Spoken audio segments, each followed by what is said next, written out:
Hi, this is Ren. This is KC. And this is All Walks of Film. So, I'm a fan of puppets and Muppets. So you say. So Keep in mind, you're sitting right next to me. Well, I said that I was a fan. I didn't say that I was a hardcore fan. Oh, which okay. That's a big difference. Okay, you may now stand corrected. Yeah. So, over the past couple of years, you've showed me Storyteller. Yes. You've showed me some of the old Muppet movies, which I hadn't seen for like forever. And for the record, my all-time favorite Muppet movie happens to be the one that I saw in theaters. Like, the first movie I ever saw in theaters was Muppet Treasure Island. Yes, it's amazing. It's also directed by Brian Henson, Jim Henson's son. He did that one, and he did Muppet Christmas Carol, which is also one of the best Muppet movies. And he's done an insane amount of puppeteering. My favorite thing he ever did was actually Storyteller. He played John Hurt's dog that he's always telling the stories to. That's my favorite role he ever did. Yeah. So, and I think it was a couple of years ago, there was a reality TV show that they did called Jim Henson's Creature Shop. Yes. Which, if you haven't gotten a chance to see it yet, I highly recommend it. I kind of wish, like, out of all reality TV shows, and, you know, especially with this Nick Offerman show that's going on right now, it's nice. Making It. Yeah, it's nice to see shows where the primary aspect of the show is about actually making things and not about the inner conflicts that people have with each other, because I don't care about that stuff. Yeah, I just want to see cool stuff made. Yeah, with Creature Shop, just on that particular note, there was one contestant who was, like, super dramatic, and they were the second person to be cut from the show. So, like, almost none of the show has to do with human drama. It almost all... To the point where, like, there are times where it's, like, somebody has to drop out because of, like, personal problems, and you don't know until they're like, hey, I'm leaving. And it's like, wait, what? Because they don't care. We don't care either. It's just like, okay, good to know, goodbye. Yeah. That's not what we're here for. We're here to see, like, actual construction. We're here to see the creativity. We're here to see the challenges. We want to see people make Muppets. That's the interesting part. I wish the show had gotten a second season and actually spread stuff out over a month, because, like, they had, like, a week to work on things, and it showed. Not really. Like, I was always stunned. No, it was impressive because, like, Okay. even like Stan Winston and some of the other people came in and were like, dude, we couldn't even do this in this time. Like, and it was always ridiculous. It always stunned me how, like, they had such narrow deadlines and they had so much to do, and there was never a single time where anybody quit. Like, Yeah. there wasn't a time where anybody, like, couldn't finish. No one was presenting, like, unfinished projects. It never happened. Yeah. So, a couple years ago, they came out with a Muppets reboot show. Oh, yeah, the Disney owned... I mean, like, okay, first of all, this was on the heels of Disney buying the Muppets and producing their own Muppets movies that were bad enough to drive away the people who worked on the Muppets. Yeah. Like, I want to get that out of, like, in the open. Jason Segel is possibly one of the only people on the planet Earth who's a bigger Muppet head than me or my dad. Like, he's definitely a bigger Muppet head than either of us, and he couldn't even be brought on for the second film. That's really disturbing. Frank Oz is still alive and well and doing work. Like, he was in The Last Jedi, and he's not in the Disney Muppet movies. Yeah, he's no longer the voice of Miss Piggy or Fonzie Bear. I mean, there are many, many others, but yes.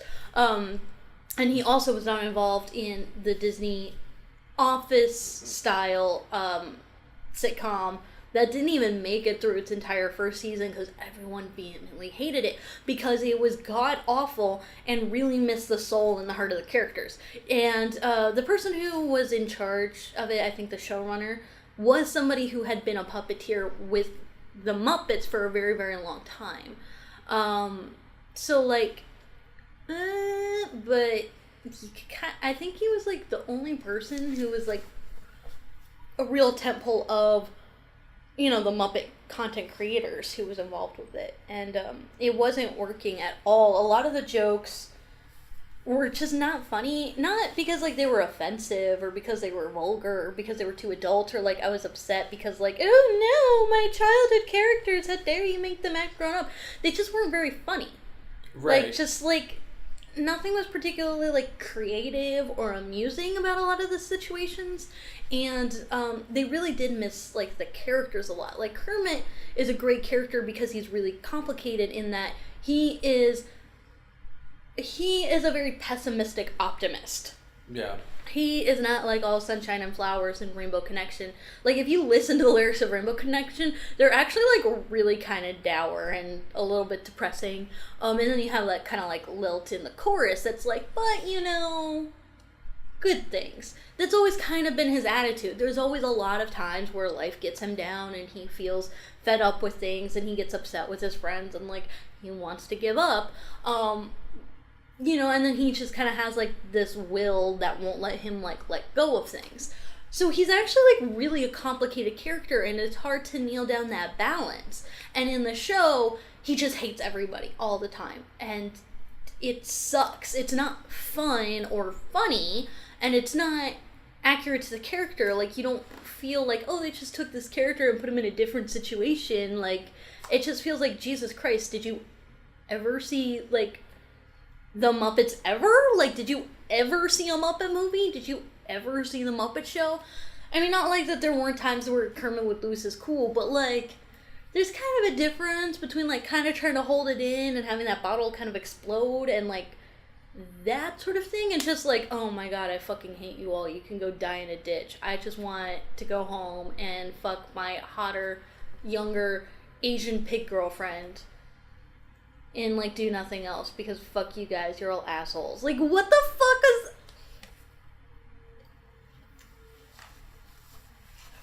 But, needless to say, we both were still trying to hold out hope for this movie because, like...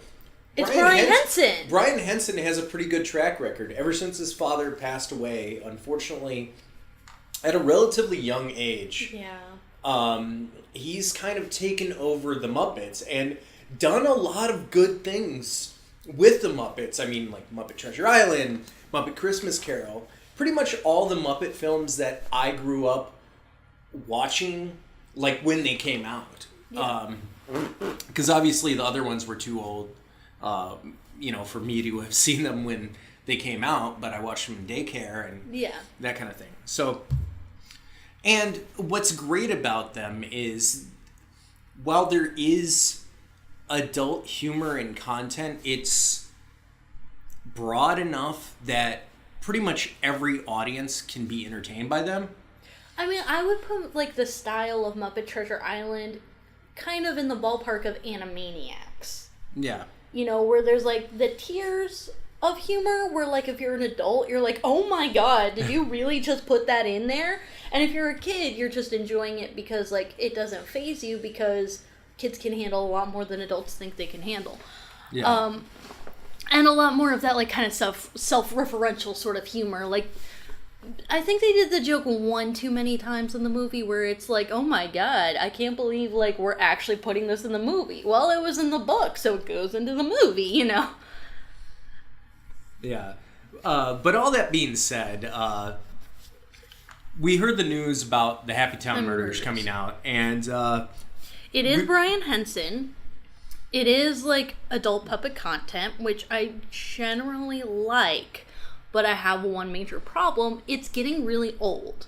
The style of humor that's used in, like, adult puppet content is all very similar to one another. The major exception being Team America World Police.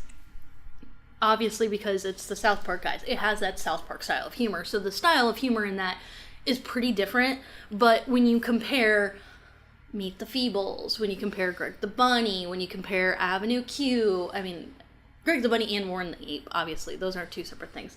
When you compare, like, and a lot of that goes back into the style of humor of, like, Ralph Bashki, And if you compare it to, like, Who Framed Roger Rabbit, which isn't puppets, but it's a similar concept, and when you compare it to, like, I would even say, like, Forgetting Sarah Marshall, it's just all the same style jokes, a lot of the same style humor, a lot of the same world building. But that being said, that's why, like, there was the potential for Brian Henson to do something really clever and creative with it, because a lot of the genre has a lot of, like, world-built staples in it. Like, it's kind of weird, but it's become, like, this sort of, like, overarching idea that, like, sock is derogatory. I think, like, people just kind of know that that's a joke about puppets, is, like, sock is a derogatory term for a puppet. Like, I think people kind of generally know that. And Brian Henson, like, literally grew up in the Muppets. He's been a puppeteer, he's been a writer, he's been a director, he's done it when he was small, he's done it when he's been an adult, he's seen it from, like, every possible angle. And if there's somebody who would have, like, a really interesting, nuanced, cultural voice about puppet entertainment, for the love of God, wouldn't it be Brian Henson, of all people? Yeah, I mean, that's what I would assume.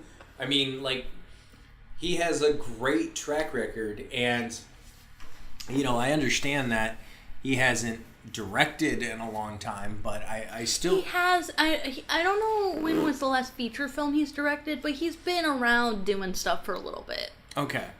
But that being said, like, I wasn't expecting something as bad as what the Happytime Murders was. I wasn't expecting something as freaking dull. It's boring. I mean, like, to be honest, it was exactly what you said about The Heat. If you've never seen adult puppet humor before in your whole life, you've never seen it, you've never heard of it, you've never thought about it as a joke, you've never seen The Muppet Show, you've never seen anything, and you saw it, maybe you would think it was funny. But, like, all the jokes are stale. The puppets being in the movie don't elevate the movie, and without the puppets, the movie is the most dull, paint-by-numbers, boring buddy cop mystery you have ever seen in your life. And it doesn't do anything to, like, subvert the tropes or the genres. It's just played out and boring. So if you're at a point where you've ever seen puppet porn, I don't know what the fuck you're gonna get out of this movie. Well, that, and, like, the whole movie is pitching itself as something edgy, and, like, I gotta say, like, it's not even edgy to, like, the other stuff that's come before it. Like, well, I would say probably the edgiest that you have is Meet the Feebles. Yes. Which was a Peter Jackson film. Interesting fact for people, if you haven't seen this Peter Jackson movie, definitely see what he did before Lord of the Rings, because it's pretty amusing. It's really trippy. It's really good stuff. It's good stuff. It's good stuff. There's a song about sodomy. It's great. I would say, like, if you like heavy metal, if you like anything Ralph Bashki's ever done, you'll love it. Yeah. I know some people that are huge fans of South Park that it was too much for them. Oh, I was gonna say, yeah, if you love South Park, you'd love it, but, like... Yeah. It does push the boundaries a lot, and it has something that I was expecting to see in this movie that wasn't there, which is puppet nudity. Why wasn't there really any puppet nudity? Yeah, like, the puppet nudity was not very extreme. There was a little bush, but, like, that was it. Yeah, like, you see, like, some puppet bush, which, again, I've seen it before, but, like, yeah, there's no puppet boobs, there's no puppet butt. The best thing you could have done is show puppet dick. And the reason why I say that very specifically is, there's a lot of cultural conversation around showing dicks on screen. Like, a lot of that was started with Game of Thrones. And a lot of the, like, debate about when it's appropriate to show dicks on screen. With We're the Millers, the whole, like, showing the... You know, well, interesting that you mentioned Forgetting Sarah Marshall, because that was, like, one of the first big Hollywood movies that had, like, a long scene where somebody's dick is just, like, hanging out. Yeah, that's right. That happened in that one too. But also, very recently, we just had The Shape of Water, where it was a big deal that A, she actually fucked the fish man, and B, that there was, like, this big graphic description of the dick, and there was, like, this weird cut down the middle where half the people were like, oh my god, I can't believe she actually fucked the fish, and the other half is like, oh my god, I can't believe they didn't show his dick, what the fuck? And so, like, why wouldn't you show puppet dick? Because it can be anything. Yeah. Like, that's the best part, is, like, you can still show puppet dick and be rated R. A puppet dick could look like anything. I mean, this is not the reason I don't like the movie. You can show fake vaginas in I mean, they did in the movie. Movies. They did have, beads and whatever, but, like, you forgot your carrot. Yeah, but, like, I want to you can show, like, anatomically accurate fake dicks in movies, and it's not... I know, but, like, that could also be a joke, like, what the fuck does a Muppet dick look like? And it could have literally just been an attachment of, like, one of those. Oh my god, the Muppets can have detachable penises. And they could have used those as weapons. It could have been great. Anyways. But, okay, I don't want it to sound like this is the only reason why I'm mad at the movie. I'm not.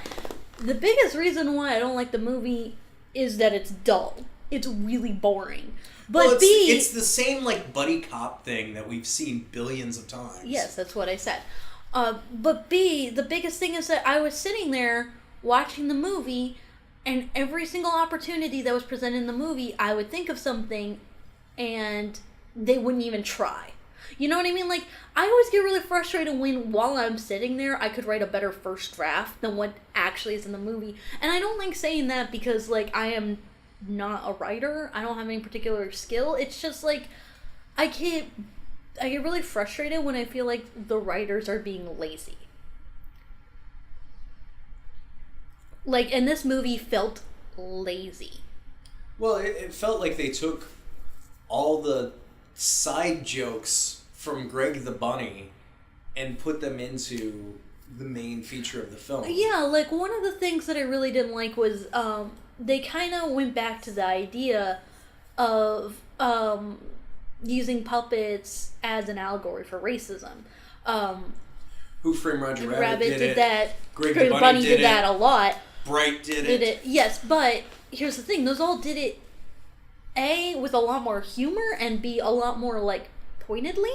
And in this movie, it's kind of brought up a little bit at the beginning, and it goes nowhere, and it doesn't affect anything. It doesn't affect people's relationships with each other. It doesn't affect, like, any of the jokes or the sense of humor. It doesn't really build into, like, the world that they're creating, to the point where I'm just like, why did you even include that? Well, really? They tried to at the beginning, and then they just kind of forgot. Yeah. And there's, like, you know, like, they have, like, the puppet porn story, and, like, the one puppet gets, like, picked on by these school bullies that, like, pull out his eye. Yeah. But. Well, and there's the whole thing of, like, puppets dancing being, like, kind of an offensive thing, which I thought was super interesting, and then they just, like, drop that immediately, and it never goes anywhere. Yeah. But a lot of this sense of humor and a lot of the stylings are just really phoned in and lazy. Like, they do the Basic Instinct thing. Like, did we need to see Basic Instinct again in 2018? I mean, did we need to see that? And again, this isn't like... They made that joke in The Critic, which was an early Seth MacFarlane show back when Seth MacFarlane was a lot more subdued and funny, in my opinion. Yeah. But, like, they made that joke already. I mean, like, that joke was old in 95. And I'm not even saying, like, oh, one person made a Basic Instinct joke, therefore you can't do it again. I'm not saying, like, oh, this joke was made on Greg the Bunny, therefore you can't do it again. They're all jokes that we've seen so many times before. Yeah. Like, that's why I keep saying that it's lazy. Like, there's no way that if you have any interest in puppets, you don't already know this joke. You haven't already seen it before. You haven't already seen it graphically many times. And I do... The big part of the reason why I'm kind of, like, hooked on the whole puppet porn, like the puppet nudity stuff, is just because I've seen it so much more graphically and gratuitously that watching it in this movie doesn't faze me. It doesn't feel edgy. You know what I mean? Like, I literally saw, like, more graphic sex scenes in Greg the Bunny, and that was shown on television, I think in the 90s. I think it was, like, early 2000s. I mean, it might have been early 2000s, but, like, it was so edgy it had to be canceled in its first season. Like, oh no! Well, yeah, and Meet the Feebles was originally supposed to be a TV show produced by the Japanese, but the Japanese found it so horrendously offensive that they didn't allow it, which that's saying something. But the Japanese were offended by that, and if you've seen anime in, like, the past 20 years, you know that. But here's an example. Goes crazy. Because, and I'm using this example because it's in the trailers. So everyone's already seen this joke even before they go to the movie. The joke where he's fucking somebody in his office, and everyone can see it and hear it, and the puppets are fully clothed the entire time, and you don't see anything. You just hear noises. And then he pulls out and he's gonna start coming all over the place, and he literally comes all over the place, and it's like this prolonged, like, 4-minute long thing where he literally, like, covers all of the walls of the room with. And I loved in the credits they specifically showed that it was like a canister of shaving cream, as if we couldn't fucking tell. No, I thought it was silly string. It was silly string, but, like, we could fucking tell it looked like silly string. Like, that's not something to brag about, but, like, it's not that shocking to see it done with puppets, and it's not like we haven't seen that joke a million times with people, and you're not really being graphic with it. Like, if you did it with human beings, that joke would be PG-13. You know what I mean? Like, and that's with humans.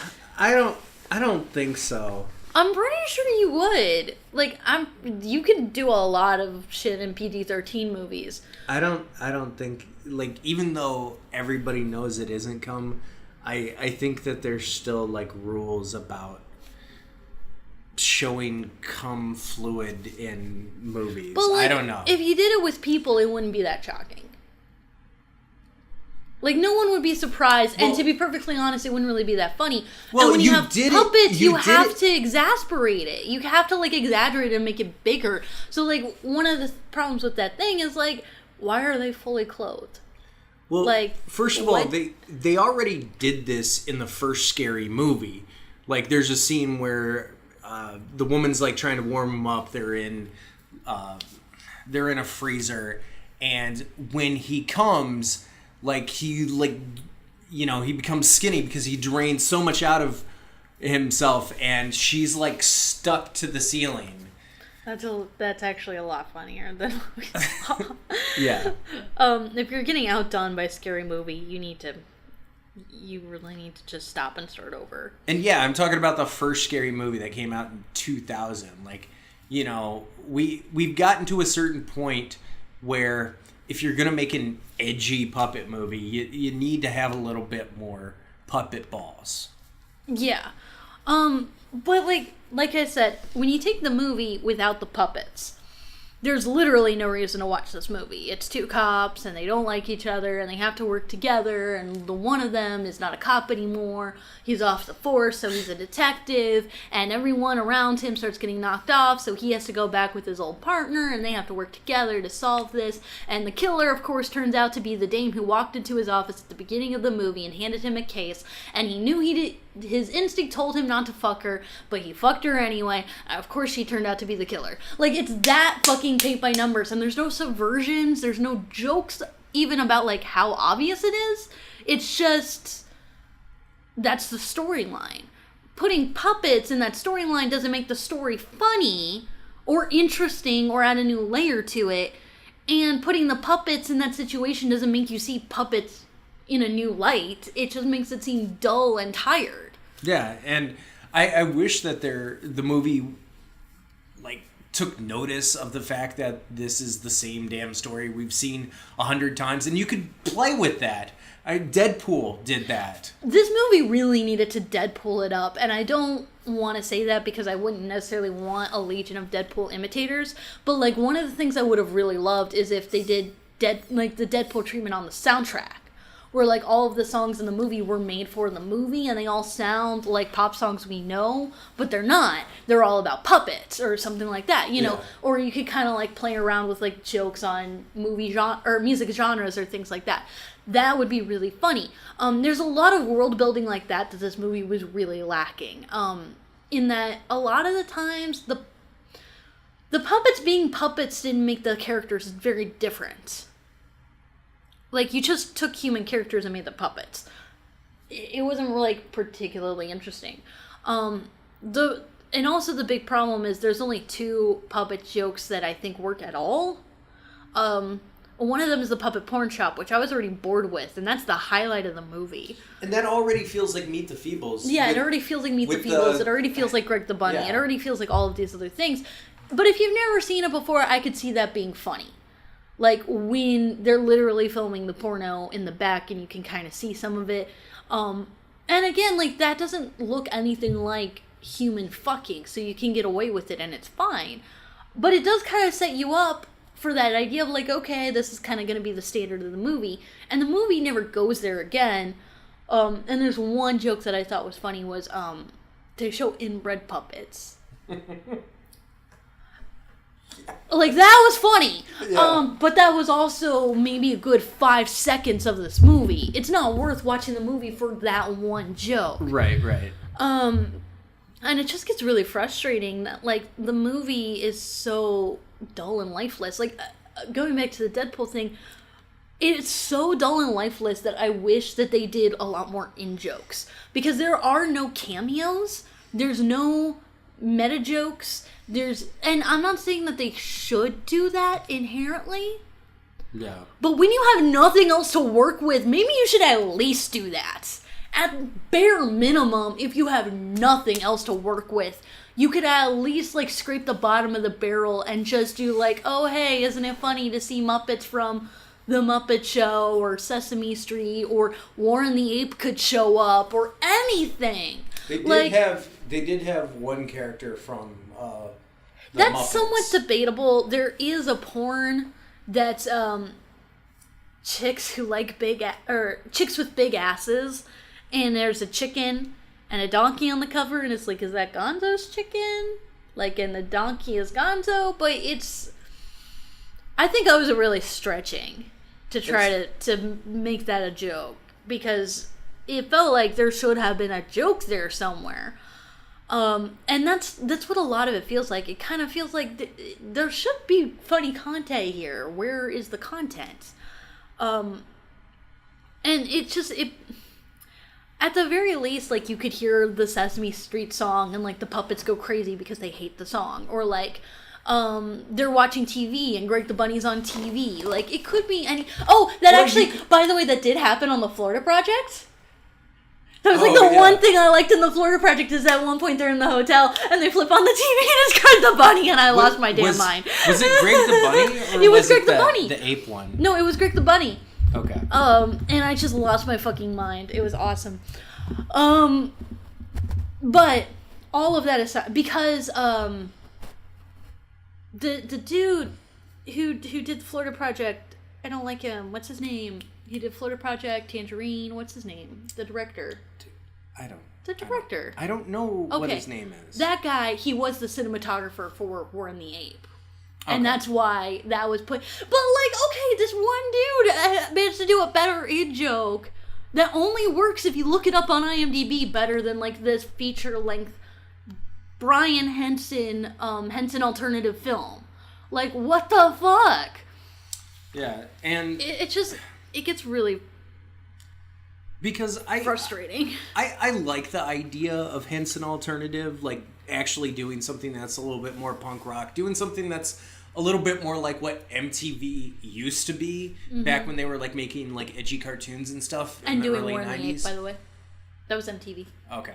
But yeah, doing stuff like that, and this wasn't edgy enough, so it doesn't even have that on there. And, you know, the script was awful. I think the scriptwriter was, like, somebody who worked on, like, the Smurfs movie or something. Oh, yeah. He didn't work on the Smurfs movie. The last project he did was a Smurf straight-to-DVD spin-off. That... He's done some of the direct-to-video Kung Fu Panda writing, too. And you would think that a writer's strike was going on right now if you're pulling from this guy. Yeah, I don't really know why this guy was brought on board. At all. And I want to say something that's truly heartbreaking, and I really hate this, but I gotta say it. The puppeteering wasn't very good. The actual puppeteering was not very good. And I want to specifically kind of give a side-by-side comparison. If you watch the original Muppet movie, the very first Muppet movie that Jim Henson ever did, there was a scene where Kermit's riding a bike, and it's a wide shot. It's a long take, and it's panning. And you're watching a Muppet ride a bicycle, and it looks real. When you're a kid, you don't even think about it. And when you're an adult, you're like, how is that even happening? Yeah. And there is no point in this movie where, they can come even close to doing something like that. All of the wide shots are super quick. Even as quick as they look clumsy. It's almost all only half the body at any particular time. But you can always see the hands and the arms. You can see the machine in the butt. You can see, the main character has this weird hunchback thing, and it's literally only a puppeteering problem. It's not a part of his design. It's bad puppeteering. And that breaks my heart, but the puppeteering is only okay. It's really just kind of serviceable. And it does seem like it's indicative to a dying art form. I don't think so, because there are amazing puppeteers still. I've seen plenty of them in person. I've seen plenty of them in the Creature Shop. I've seen plenty of them work for Jim Henson. The Jim Henson Company is actually still around and still doing a lot of things. And they still have very consistent puppetry as an art form. I don't know what it is about this particular film that just felt like no one gave a shit about it. And that really is sad. I don't know if that's true, but more than anything, that's the feeling I had coming away from it. It feels like a movie where no one gave a shit. At the end of all of that, I do want to say, I'm actually really happy that Melissa McCarthy and Maya Rudolph were in this movie. They were the only thing bringing any kind of life to this film at all. Maya Rudolph essentially plays Audrey, the receptionist. She's played very much like Audrey from Little Shop of Horrors. So I kind of already had a soft spot just from that, because I thought that was adorable. But the sense of humor with her is really uncomfortable and awkward. And it's the only time that the movie's sense of humor is a little bit interesting. Audrey is in love with Phil Phillips, the main puppet. And it's super obvious with the way that they talk, that she's got a big thing for him.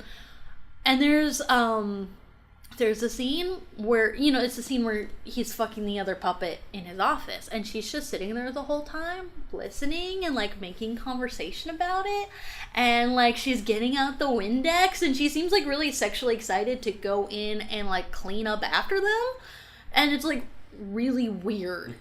It's really fucking strange, and it's the only time that something actually weird happens. And that's actually the best part of the sex scene, not the puppets having sex. Yeah, the best part is Maya Rudolph listening to them in the other room. And then getting totally out the Windex, yeah. Yeah, or afterwards where cum falls off the ceiling and falls on the guy's suit, and she's just smiling while she's wiping it off. She's like, oh, there's something there. I got it for you. It's just what the fuck is wrong with you?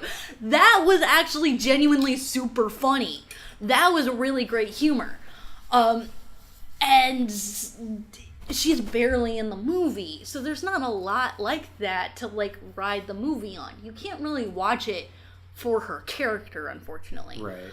And then Melissa McCarthy, I'm really glad they hired her. I have really mixed feelings about her.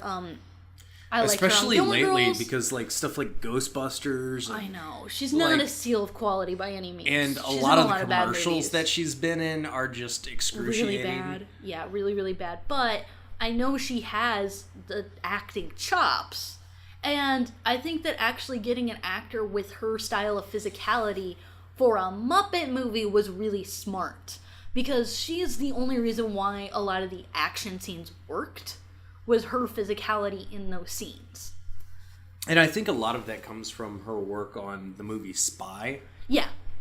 Like, I think a lot of her history trying to do more, like, I don't want to bring up, like, there's that commercial, I think it's some sort of car commercial, where, like, she's always getting into these bad situations and being, like, thrown on cliffs and stuff, and it's, like, clearly a bad CGI stunt double.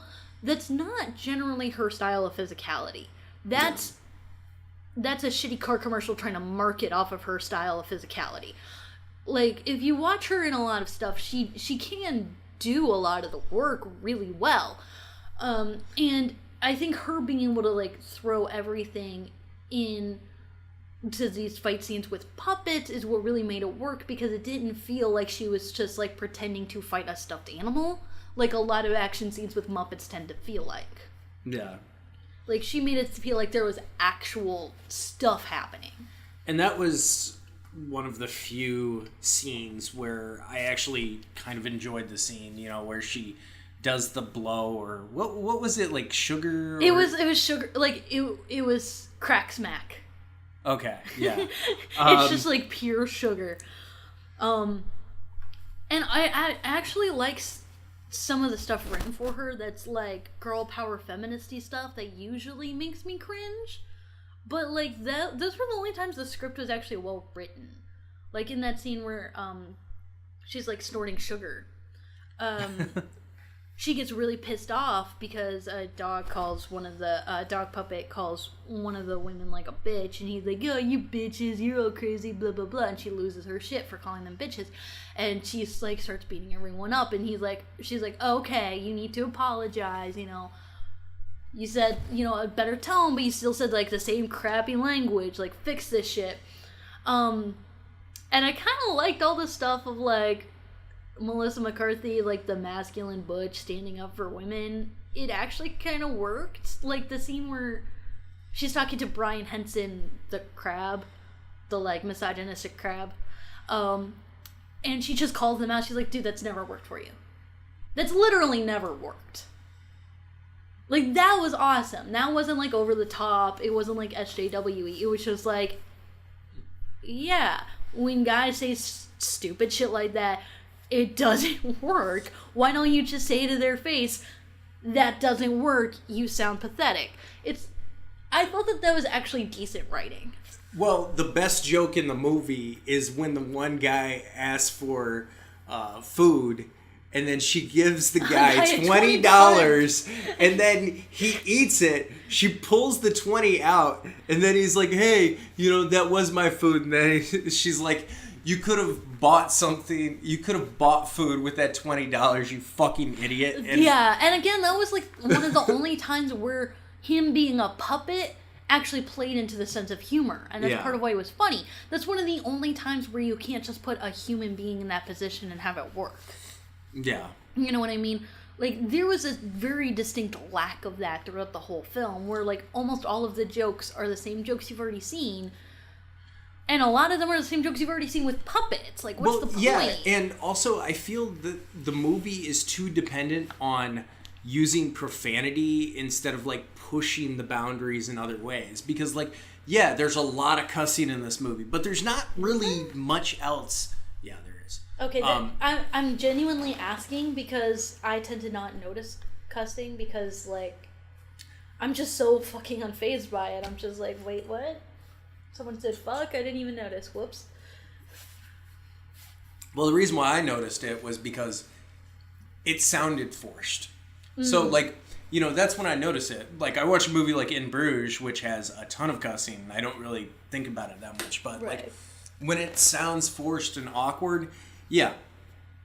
Again, like, if you've never seen a puppet say fuck, maybe that's funny. But I don't know that would be funny for an hour and a half, even in that case. Yeah, this movie is boring, predictable. But, like, even you agreed with me that you would honestly, like, watching just the opening theme to Greg the Bunny is edgier and funnier, and that has censorship in it. Because they bleep out the word ass. Like, they don't even say ass, but, like, they actually show a puppet butt, and it's pretty cool. Which this movie didn't do. Like, was there puppet butt in this movie? There was no puppet butt in this movie. There was no puppet boobs. Surprisingly, like, it's really just bush. And it's like, dude, you can put a merkin in anything. You can put a merkin in 50 Shades of Grey. That's not interesting. Like... Yeah. You could have just gone, like, almost anywhere with that style movie, but I don't understand the idea of, like, walking into a meeting and being like, okay, here's the pitch. We want to write an adult Muppet movie. What should the story be? Why the fuck would you write, it should be the most stereotypical buddy cop thriller mystery? Why? Like, that's not even, like, interestingly disconnected. That just seems like... Like, that literally just seems like, oh, I was reading Calvin and Hobbes yesterday, and, like, Calvin plays a detective, and that's funny, so let's do it with puppets. I guarantee you the pitch meeting was Lethal Weapon, Who Framed Roger Rabbit. But, like, I wish that it was like that. Like, if this was like Who Framed Roger Rabbit, and I was just like, Or oh, like this... Lethal Weapon. But, like, literally, if I came out of this saying, oh, this is just a ripoff of Who Framed Roger Rabbit, that would be better than what we got. Yeah. Because, and here's the reason why I say that. I've seen the ripoff of Who Framed Roger Rabbit. It's called Elle Enchanted, and it is better than this movie.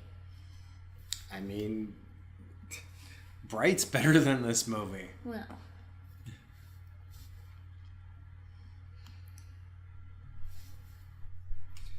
Anyways. I would definitely say, like, you could do literally almost anything else with your time. I sat through the whole movie wishing I was watching Team America World Police. You can watch Greg the Bunny.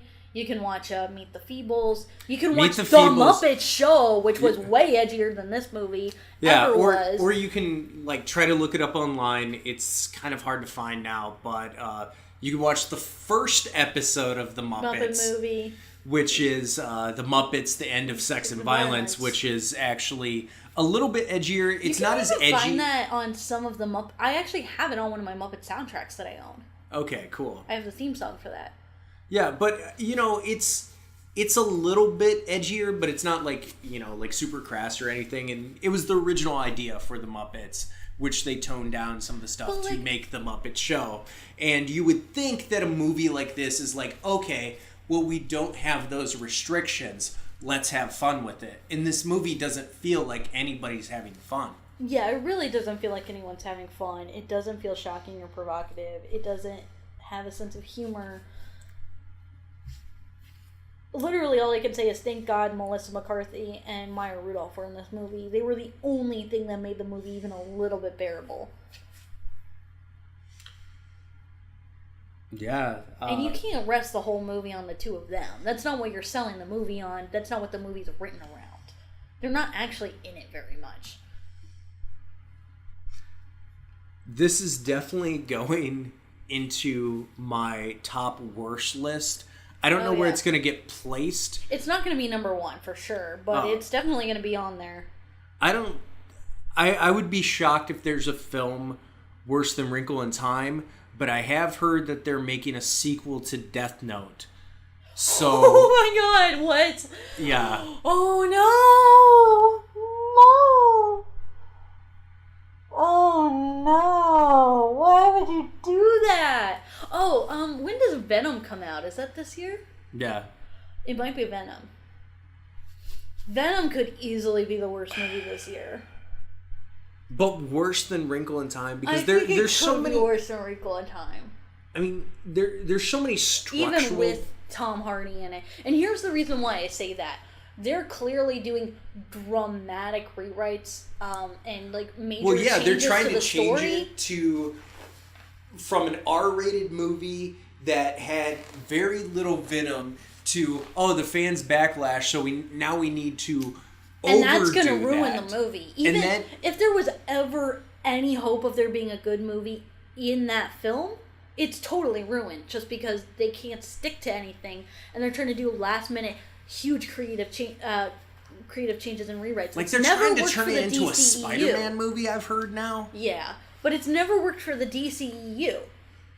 It's The never worked for DCEU them. needs to stop.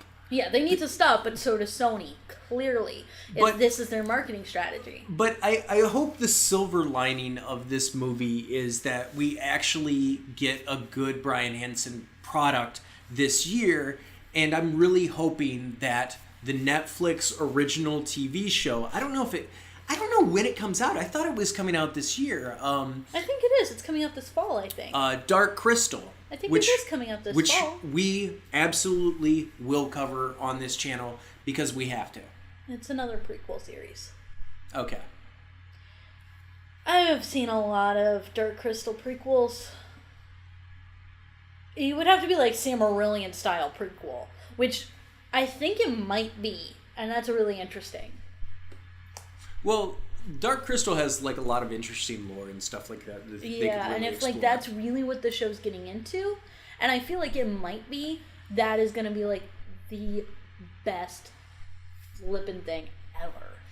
But so we're still holding on hope, and if there's any other Muppet or puppet related thing that comes out this year, please let us know about it because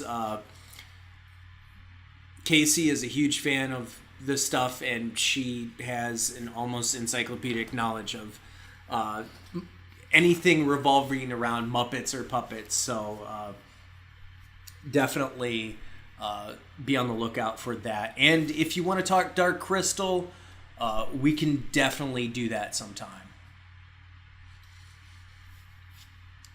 So, what did you think of the Happytime murders? Did you see it?